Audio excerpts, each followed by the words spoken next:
Okay, I'm sharing the screen here. Okay, screen is also visible.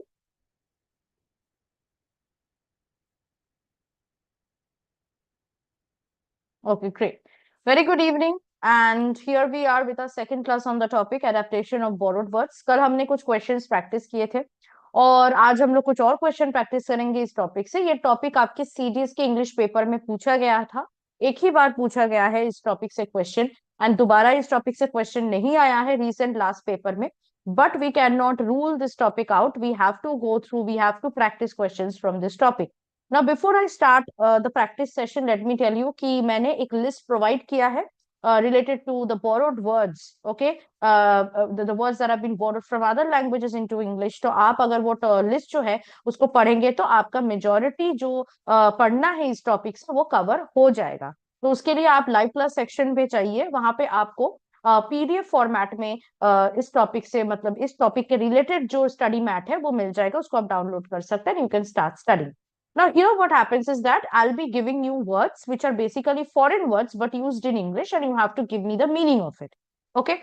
So before I start, let me show you the live class schedule for today. Today is 4th of December. सुबह 8 और 9 बजे हमारे daily current affairs और defence updates की class हो चुकी है। SSB interview के लिए हमारे हर रोज क्लासेस होते हैं, हर मंथ न्यू बैचेस होते हैं। तो इस मंथ यानी दिसंबर बैच का आज सेकंड डे था और आज हम लोगों ने जीडी और लेक्चर 8 पे क्लास किया है। एनडीए के लिए there are currently 3 classes running. 1 बजे से क्लास स्टार्ट होती है। पहला क्लास था फिजिक्स का which was taken by Navjyoti sir. 4:30 बजे मेरे साथ अभी इंग्लिश का क्लास है और इसके बाद आपका नेक्स्ट क्लास 5:30 बजे होगा मैथ्स का which will be taken up by Navjyoti sir again. CDS के लिए भी देयर आर 3 क्लासेस जो कि 1 बजे से स्टार्ट हुआ था। 1 बजे आपका फिजिक्स का क्लास था नवज्योति सर का, अभी मेरे साथ आपका इंग्लिश का क्लास है और इसके बाद आपका नेक्स्ट क्लास मैथ्स का होगा जो 7 बजे होगा and will be taken up by Navjyoti sir again. Okay, so everybody read the directions. As I just now said that certain words which are borrowed from other languages into English are given and you have to find out the meaning of those words. Okay. So kind of synonym pattern के questions है ये. So we will start with the first question. You have to give answer in the chat. पहला question है lingua franca. इसका आपको मतलब बताना है। चैट में जल्दी से आंसर देना स्टार्ट कर दीजिए आप लोग। लिंगुआ फ्रैंका क्या मतलब है लिंगुआ फ्रैंका का? Anshika is saying C an unknown language. Lingua franca का मतलब है common language, not unknown language. It means common language, the language that is adapted as a common language basically between speakers whose native languages are different। अगर speakers जिनका native language बिल्कुल अलग है वो किसी और लैंग्वेज को एक कॉमन लैंग्वेज की तरह यूज करते हैं उसको लिंगुआ फ्रैंका कहा जाता है। अब ये जो लिंगुआ फ्रैंका वर्ड है इसका कोई एक फिक्स्ड ओरिजिन नहीं है, इसमें आपको मिक्स्ड लैंग्वेजेस मिक्स्ड ओरिजिन्स मिलेंगे। So the language has been taken from Italian, from French, from Spanish, from Greek as well as Arabic. ठीक है, तो ये सारे लैंग्वेज के मिश्रण से लिंगुआ फ्रैंका का जन्म हुआ है, ये लैंग्वेज बना है। ठीक है, moving on to the next question. Ultra vires, please excuse my pronunciation अगर आपको लगता है कि मेरा प्रोनाउंसिएशन गलत है, हो सकता है because I don't know French और any other languages as such. ठीक है, तो हो सकता है कि प्रोनाउंसिएशन थोड़ा गलत हो सकता है, so just ignore the mispronunciation. Okay, Anshika is saying ultra vires का मतलब है इन गॉड्स हैंड्स। इस क्वेश्चन का आंसर सी होगा, not B, it is C, beyond one's powers. किसी के पावर के बाहर अगर कुछ है तो हम उसको अल्ट्रा वीरेस कहते हैं। अल्ट्रा वीरेस एक लैटिन फ्रेज है जिसका मतलब है बियॉन्ड द पावर्स। ये टर्म लॉ में यूज होता है to describe an act which require legal authority but it is done without it. कोई भी काम जिसके लिए लीगल अथॉरिटी की जरूरत होती है, लीगल परमिशन की जरूरत होती है, लेकिन अगर वो काम बिना किसी लीगल परमिशन या अथॉरिटी के किया जाए तो लॉ के भाषा में उसको अल्ट्रा वीरेस कहा जाता है। इसका ऑपोजिट है intra vires. This is the opposite of ultra vires. Okay, यानी इंट्रा वीरेस कोई भी काम को, कोई भी एक्ट को डिस्क्राइब करता है which is done under proper authority. ठीक है, इसको कहा जाता है intra vires. Clear? Next, locus standi.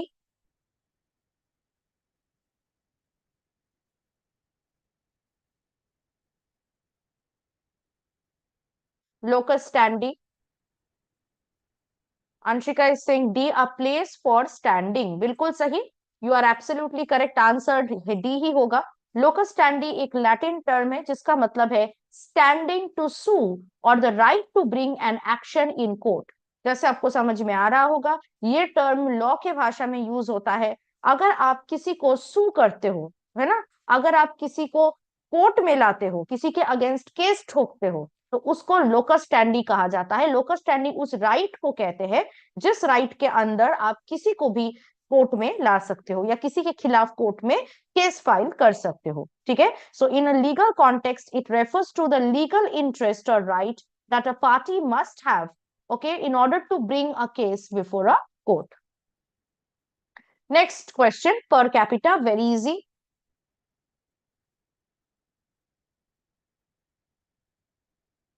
पर कैपिटा इनकम हम कहते हैं। पर कैपिटा का क्या मतलब है?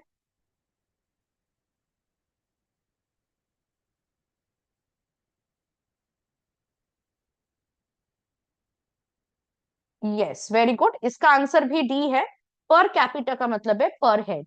ये लैटिन फ्रेज है, इसका मतलब है by heads. Capita in Latin means heads, so per capita means by heads और for each head. Okay, so idiomatically it is used to mean per person. Next, bonjour.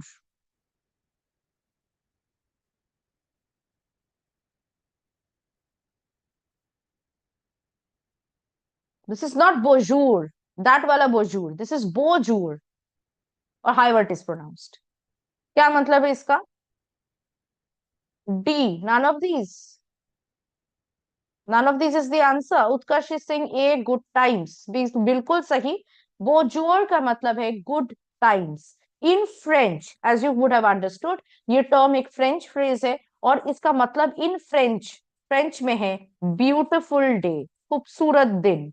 यानी यहाँ पे ब्यूटिफुल डे का मतलब ये नहीं कि दिन बहुत खूबसूरत है, इसका मतलब है कि अच्छा समय है, times are good. Okay, good time को एक्सप्लेन करने के लिए बोजूर का इस्तेमाल होता है।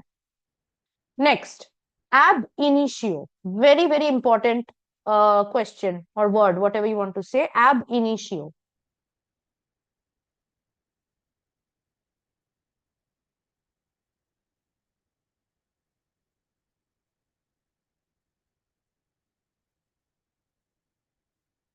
एब इनिशियो का मतलब क्या है? बहुत इंपॉर्टेंट है ये। Utkarsh Singh D, from the beginning, बिल्कुल सही, आंसर आपका डी होगा। बिल्कुल पहले से, बिगिनिंग से, उसको आप एब इनिशियो कह सकते हो। ये लैटिन फ्रेज है, इसका मतलब है from the beginning. Please understand, in Latin ab means from.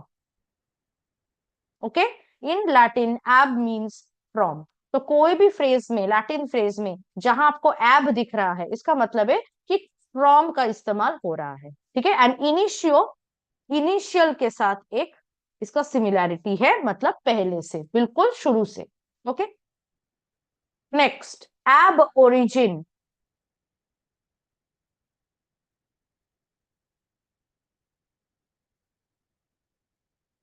C, absolutely, अभी मैंने कहा ना, एब ओरिजिन इज ऑल्सो लैटिन, और एब का मतलब लैटिन में फ्रॉम होता है। ओके, सो एब ओरिजिन का मतलब है from the origin, from the origin of something.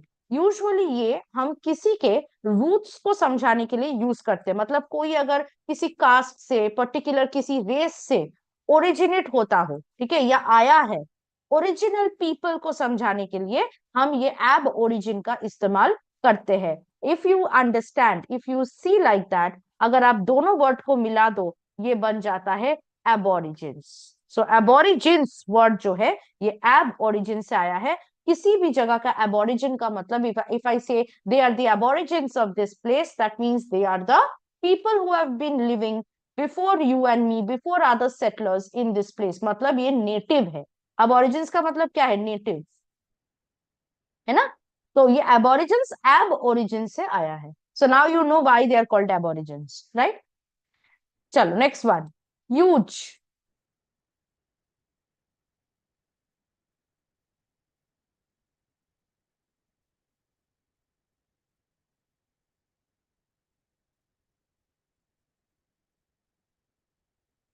What is the meaning of huge? B, well done. Absolutely right. Utkarsh is बिल्कुल सही है. उत्कर्ष इज राइट. ह्यूज का मतलब है वेल डन. ये लैटिन में से आया है. So in Latin if somebody says huge it means बहुत खूब, well done. Next one, dei gratia or Dei gratia, however you want to say.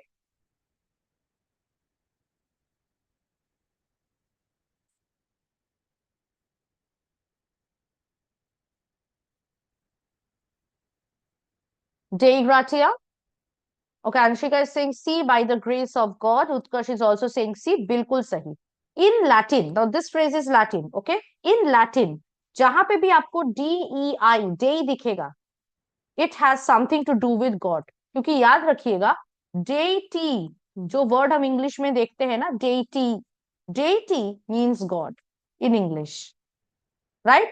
डेify करना किसी को, गॉड की तरह पूजना, भगवान की तरह पूजना. तो डे का मतलब ही भगवान से जुड़ा है.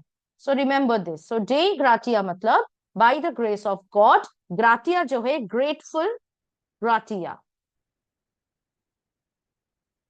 Okay, so gratia grateful. इसके साथ आपको एक सिमिलैरिटी देखने को मिलेगा. ओके, चलो नेक्स्ट. हु डिटेट, ये तो पता ही होगा आपको, वेरी कॉमनली यूज्ड.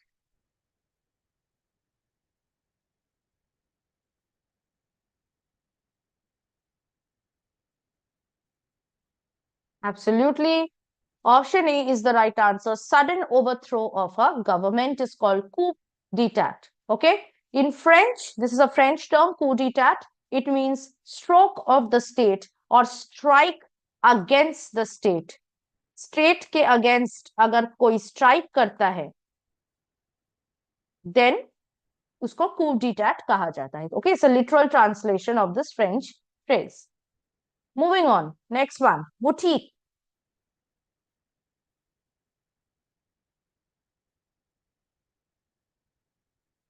ये भी इंग्लिश नहीं है. Okay, but we use this word very frequently in English, right? Utkarsh is saying shop. Absolutely. दुकान को, यूजुअली गारमेंट्स की दुकान को, जहां पे लोग डिजाइन करते हैं अपने अकॉर्डिंग, है ना, क्रिएटिव कुछ बनाते हैं कपड़ों में, उसको हम बुटीक कहते हैं. Boutique is a retail shop that deals in high end fashionable clothing और accessories.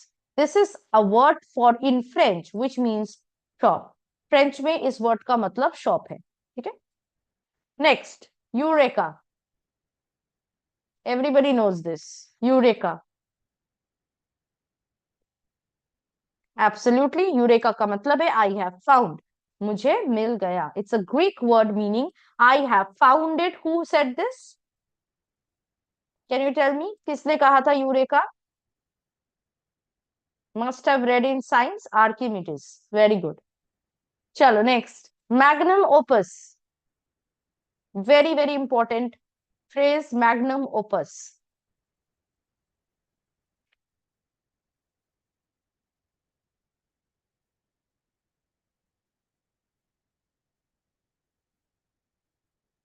Very good. Magnum opus का मतलब है a great work. Very good Utkarsh. D is the right answer. It's a Latin phrase meaning great work. किसी का कोई चीज magnum opus है मतलब वो उसका बेस्ट काम है. फॉर एग्जाम्पल, जेके राउलिंग का मैग्नम ओपस क्या है? हैरी पॉटर सीरीज, है ना. Harry Potter books are magnum opus of JK Rowling, right? चलो next one, bonafide.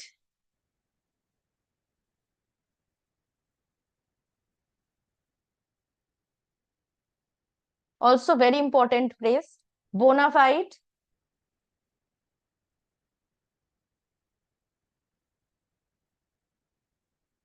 C, bonus. No, right answer is, Utkarsh is right, option A. कल मैंने आप लोगों को समझाया था बोन होमी में जो बोन वर्ड था, BON बोन, उसका मतलब है गुड. बोला था मैंने, याद करो. बोन होमी में बोन है ना, तो बोना, बोन, इसका मतलब है good. And fide means faith. So bona fide in Latin means good faith. Okay. Next, au कॉन्ट्रेर.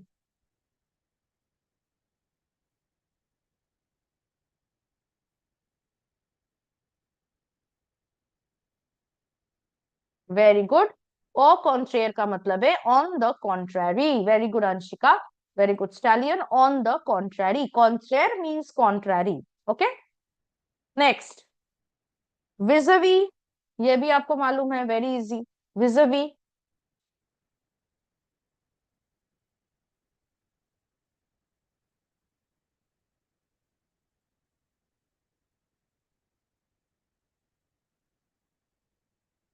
विजवी का मतलब है face to face. Absolutely right answer is option B, face to face. C नहीं, बी होगा। Vis a vis comes from the Latin, जो कि actually French से आया है, एंड इसका मतलब है face to face.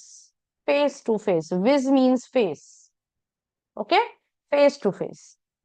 Next, French से भी ओरिजिन है ये इसका, और लैटिन का भी ओरिजिन है। Modus operandi, very important phrase again, modus operandi. ये भी हम यूज करते हैं। सक्सेसफुल ऑपरेशन,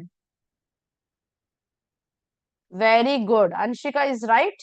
मोड और manner of doing a thing, कोई भी काम को करने का जो तरीका है, मैनर है, उसको मोडस ऑपरेंडी कहा जाता है। अगर आप लोग क्राइम सीरीज, क्राइम मूवीज देखते हो, तो देखना वहां पे जो ऑफिसर्स होते हैं वो कहते हैं इस किलर का एमओ ये है। सुनाई दिया होगा आपको, कभी भी सुनने में आया होगा कि ये इसका एमओ है। एमओ क्या है? MO stands for modus operandi, मतलब इस किलर का ये मारने का तरीका है, पैटर्न है मर्डर करने का। ठीक है, तो that is called modus operandi. Okay, mode और manner of doing a thing. So basically, it is mainly used in criminal behavior, to describe criminal behavior, and it is used by professionals to prevent future crimes. MO जो है वो identify करते हैं कि इस killer का ऐसा pattern है मारने का। चलो, next is ad valorem, also very important phrase, ad valorem. Stalin is saying according to the value. Okay, इसका राइट आंसर यही होगा। Very good Stallion, according to the value is the right answer. Ad valorem is basically a kind of tax जो किसी भी transaction या किसी भी property के वैल्यू पे बेस्ड होता है। मतलब कोई भी ट्रांजैक्शन या प्रॉपर्टी का वैल्यू जितना होगा उसके बेसिस पे इस टैक्स को कैलकुलेट किया जाता है। It is typically imposed during transaction. For example, sales tax, value added tax जो होते हैं उनको एड वेलोरम कहा जाता है। They are kind of ad valorem. Okay, चलो next, aide memoire, again a very very important phrase, age memoir।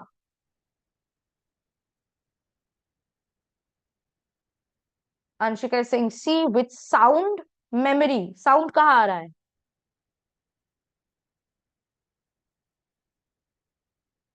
Stalin is saying D, notes to aid memory. Very good. Aide memoire में ये जो add है, it means help. Add होता है ना, add, first aid, add करने का मतलब हेल्प करने का है। ये वहां से आया है, ए आई डी से, ए आई डी एड वर्ड आया है। एड का मतलब है हेल्प करना, एंड मेमोर मीन्स मेमोरी, है ना। It's a French word, French loan word, which means a memory aid, that is any kind of reminder or memorandum, especially a book or a document which helps to bring out a memory। कोई भी ऐसा चीज जो आपको याद दिलाए, जैसे for example हम नोट्स लिख के रखते हैं ना, स्टिक ऑन नोट्स रखते हैं, फिर रिमाइंडर दे के रखते हैं अपने कैलेंडर्स पे, तो they are ad memor. They will help us to recall, they will help us to remember. Next, ad interim. अब देखो, नोट्स की जगह कुछ और भी हो सकता है, राइट। सो बेसिकली आपको ये याद रखना है that they are the means by which you can remember something. Ad interim also very very important.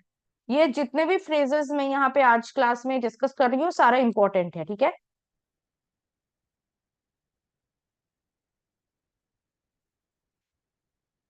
Add interim,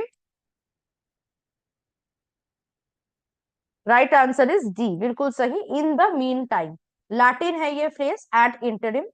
add का मतलब है टू, ठीक है, लैटिन में। हमें अभी हमने क्या पढ़ा कि एब का मतलब फ्रॉम है और एड का मतलब टू है लैटिन में। ठीक है, तो देखो ये कुछ ऐसे वर्ड्स है जिसका मतलब आप जान के रखो तो आपको कोई प्रॉब्लम नहीं होगा। It will help you also to remember, it will help you also to guess. So Latin में एट का मतलब टू है और इंटरिम का मतलब है मीन वाइल। ठीक है, इंटरिम के साथ you will find a kind of familiarity with interval, है ना, इंटरिम इंटरवल, तो दोनों सेम है। Next, ad infinitum.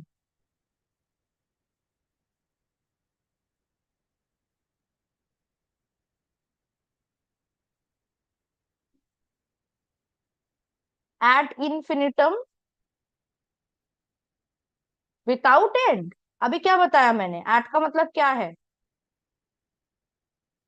In the beginning उत्कर्ष तो एब इनिशियो है ना, वो तो एब इनिशियो था, from the beginning.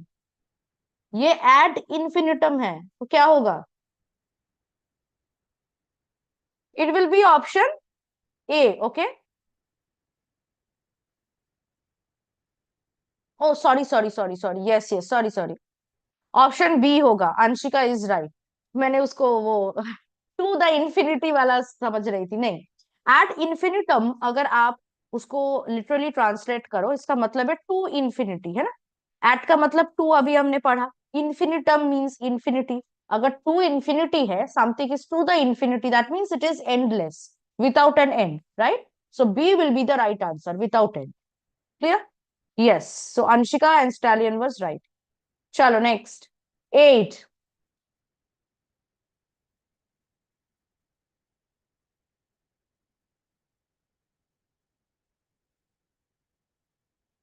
Yes, aide का मतलब हेल्पर है, अभी हमने पढ़ा aide has come from the word ad. So aide कोई हेल्प करने वाला, उसको ही हम एड कहते हैं। ओके, स्पेसिफिकली मैं अगर इस पे थोड़ा सा बात करूं, एड हम सिर्फ किस टाइप के लोगों को हेल्पर्स बोल रहे हैं या एड बोल रहे हैं? They are assistant to an important person, specifically a political leader. ठीक है, किसी पॉलिटिकल लीडर का कोई असिस्टेंट को एड कहा जाता है, राइट।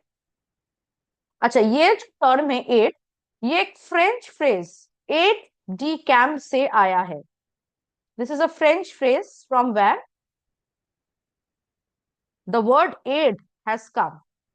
एड डी कैम्प से एड वर्ड आया है। एड डी कैम्प का मतलब है camp assistant. Okay, and it was the title given to the secretary of a high ranking military officer. High ranking military officer के secretary को ये जो टाइटल है दिया जाता था, एड जे कैंप, कैंप असिस्टेंट। ठीक है, यस, वेरी गुड स्टैलियन। तो वहां से एड वर्ड आया है और इसका मतलब है an assistant to a very important and powerful person, specifically of a political leader. English में इसका ये मतलब है। Next one, prima facie, very important, prima facie.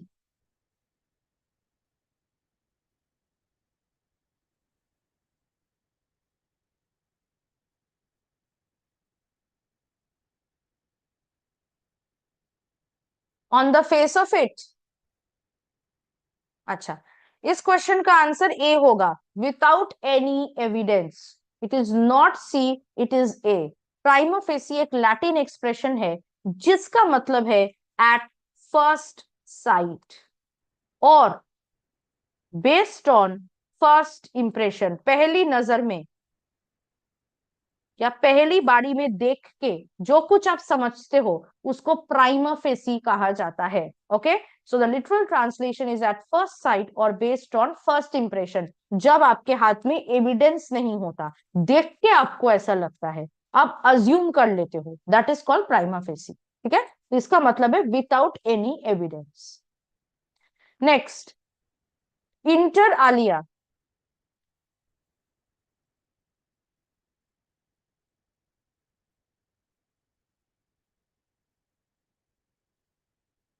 और inter alia, whatever way you want to pronounce, among other things. Absolutely right answer. Inter alia or inter alia, however you want to pronounce, is a Latin phrase which means बहुत सारे चीजों में से, among other things. So basically, you can use this in place of etcetera. Okay, हम लोग कहते हैं ना this and so on and others या among अदर थिंग्स, तो उस केस में आप इंटर अलाया वर्ड को यूज कर सकते हो to replace that. Okay, next ad hoc, very important ad hoc.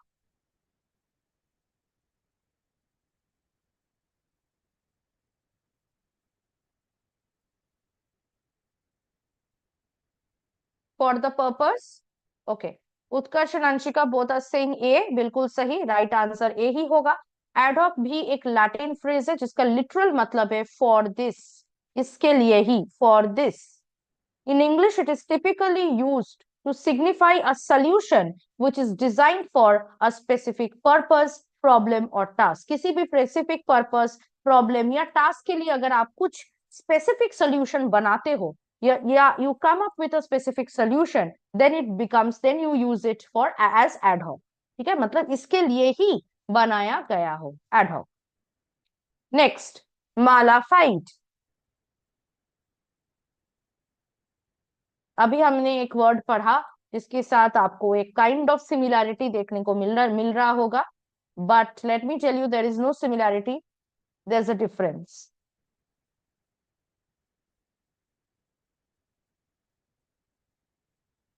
If you can guess, no, there is a difference, there is no similarity. Bona fide में जो बोन था, it's standing for good. Mala fide is opposite of bona fide. Mala fide means in bad faith. मैला में ये जो मैल word है, याद करो मैंने कहा था आपको सिनोनिम एंटोनिम के टाइम पे कि मैल शब्द का मतलब ही खराब है, इट्स अ नेगेटिव कॉनोटेशन, है ना, malevolent, malice, right, if you remember malignant. तो मैल का मतलब ही खराब, बुरा, और बोन का मतलब है अच्छा। So bona fide means good faith, mala fide means bad faith, they are opposites of one another. ठीक है, next, ipso facto.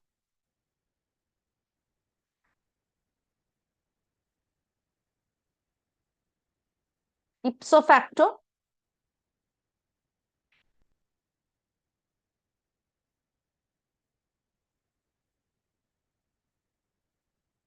Anshika is saying A by the very fact. Utkarsh is saying C in isolation. Answer A होगा, ठीक है, facto के साथ fact का हमें एक सिमिलैरिटी देखने को मिल रहा है, so that is what it is. Ipso facto is also a Latin phrase जिसका अगर आप लिटरल ट्रांसलेशन करोगे इंग्लिश में तो लिटरल ट्रांसलेशन होता है बाय द फैक्ट इटसेल्फ, यानी फैक्ट के according, by the fact itself, which means that a specific phenomenon is a direct consequence, a resultant effect of the action in question, instead of being brought about by a previous action. So it's a term which is basically used in philosophy, law and science. मतलब ये कारण है और ये कारण की वजह से ही ये रिजल्ट है, कोई और कारण नहीं है इसमें इन्वॉल्व। ये साबित करने के लिए हम इप्सो फैक्टो का इस्तेमाल करते हैं। मान लो फॉर एग्जाम्पल आपने बदमाशी किया, आपके मम्मी ने आपको पनिशमेंट दिया, ठीक है, तो आपको पनिशमेंट क्यों मिला? इप्सो फैक्टो कि आपने बदमाशी किया, कुछ और रीजन नहीं था कि मम्मी को आपको देख के ऐसे ही गुस्सा आ रहा होगा, या मम्मी पहले से परेशान थी, या किसी के साथ उनका कुछ और प्रॉब्लम हो रहा होगा इसीलिए वो आप पे गुस्सा निकाले, ऐसा कोई और फैक्टर्स नहीं थे। आपने बदमाशी किया, इसके वजह से आपको पनिशमेंट मिली, this is ipso facto, because of the fact itself that you did some mischief you got the punishment. ठीक है, चलो नेक्स्ट, इन टोटो।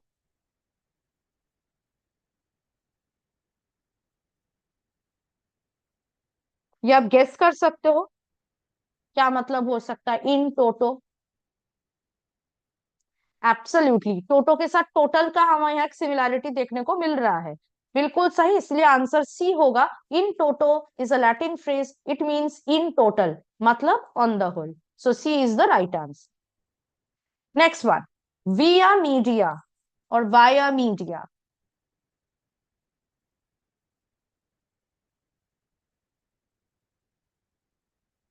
ये भी आप गेस कर सकते हो, very good, Utkarsh is right, answer D होगा। विया मतलब बाई, थ्रू, एंड मीडिया मतलब something in between, that means middle. So via media is a Latin phrase meaning the middle road, बीच का रास्ता, the middle road, और by the way between two extremes, दो extremes के बीच के रास्ते को यानी मिडिल रोड को या मिडिल कोर्स को विया मीडिया कहते हैं. Next one, postmortem. This is the last question and this is a very easy word. All of you know this word. Postmortem is very good. Medical examination after death is the right answer. ये भी एक Latin phrase है. Post का मतलब है after और मोर्टम का मतलब है डेथ, जहां से मॉर्टल वर्ड भी आया है. Okay, men are mortal because they die, so mortem means death, right? So with this guys, we complete our topic adaptation of borrowed words today. From tomorrow, we are going on to the next topic, which is synthesis of sentences. एक नया topic है जो कि CDS के English paper में last time यानी CDS to 2024 में पूछा गया था. It's a very very easy topic, but जो क्वेश्चन पूछा गया था वो काफी इजी आया था, है ना? जो लोग सीडीएस एस्पिरेंट्स है, लास्ट टाइम सीडीएस के पेपर अटेंड किए थे, आप समझ में आ गया होगा आपको कि कौन से टॉपिक के बारे में हम बात कर रहे हैं. कि दो ऐसे सिंपल सेंटेंस था, उसको आपको जुड़ना था, कंबाइन करना था और बिना मतलब बदले. नाउ प्रॉब्लम ये है कि इस टॉपिक को कॉम्प्लिकेटेड बनाया जा सकता है और इसके लिए कुछ रूल्स इंपॉर्टेंट है जो आपको समझ में आना चाहिए. तो कल के क्लास में हम कोई क्वेश्चन प्रैक्टिस नहीं करेंगे, हम इन टॉपिक से रिलेटेड जो इंपॉर्टेंट रूल्स है इनको समझेंगे और देखेंगे what other type of questions can come from this topic. Okay, so with this I complete today's class. If you have any question you may ask.